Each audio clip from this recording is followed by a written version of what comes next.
Bodies are very complex organisms. Each body part, each organ needs the brain, a central organ, to tell it what to do, to help every body part and organ be simpatico, so that humans can have their hearts beat, digest food, eat, drink water, and even breathe. Something as simple as breathing needs the brain. So states are very much like bodies. Each state has institutions, local governments, all working simpatico thanks to the help of a central government, creating a unified nation. Spain has had a long and complex history. Spain as a nation has been under many different governments. But we can go back to the dictatorship of Francisco Franco to answer our question today. The dictatorship of Francisco Franco arose out of the Spanish Civil War of 1936.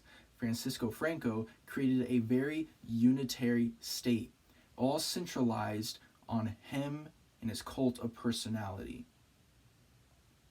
Now, Francisco Franco also created a very centralized economy.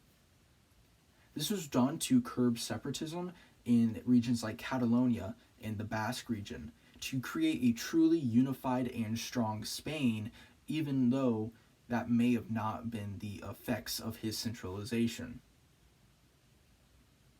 Now, today Spain has devolved ever since the death of Francisco Franco in 1977. Spain has democratized under the King Juan Carlos I and his son, King Felipe. Spain, now a constitutional monarchy, has devolved its government. But we have to ask ourselves, is further de-evolution needed? And the answer is a resounding no, especially in 2020, due to three reasons. A proper COVID-19 response needed, a proper and united physical economic policy needed for the nation to recover, and third, further de-evolution only causes separatism, as a historical precedent has set. Now, let's look at the first point of a proper COVID-19 response. According to a New York Times article published on November 5th, as the second wave of the coronavirus hit Spain and hospitals were filled to maximum capacity, the mayor of Madrid actually said that Madrid should stay open. Even though cases are rising at an alarming rate, he wanted Madrid to stay open for the economy.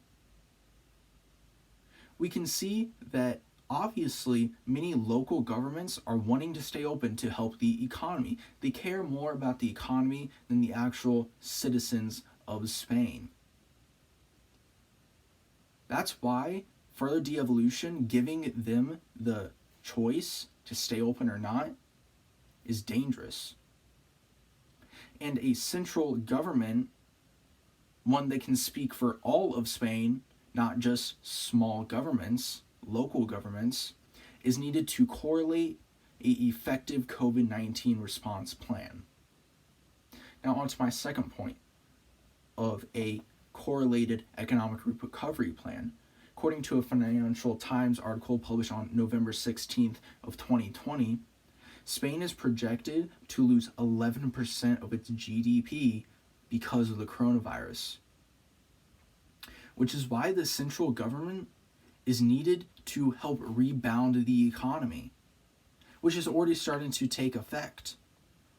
Spain, due to the intervention of the central government, is already projecting that 11% decrease in GDP is now more like 8%. Thanks to the Spanish government, the economy has prospects in the future. On to my third point, that further de-evolution only causes separatism in those regions. For historical precedent, we can look at Catalonia in 2017, when, according to the Times, a Spanish minister said on October 20th of 2017 that de-evolution is supposed to cause the community to come together, not cause them to split apart and erect walls separating them for life. So we can see that Catalonia, when given the autonomy they so wanted to declare absolute independence from Spain, which is the opposite of uniting the country, especially in 2020 when Spain needs to be united more than ever. So to recap, Spain should not pursue a further policy of de-evolution due to a proper COVID-19 response needed, a proper economic policy needed to rebound the economy, and third, de-evolution only causes more separatism than is needed in 2020. Just like how a body cannot function without a brain, each arm cannot tell itself what to do, each leg cannot tell itself what to do, the heart can't just decide when to beat on its own. The Spanish local governments cannot decide these things on their own. Spain needs to be simpatico. It needs its brain, the central government, to function, which is why Spain should not devolve any farther.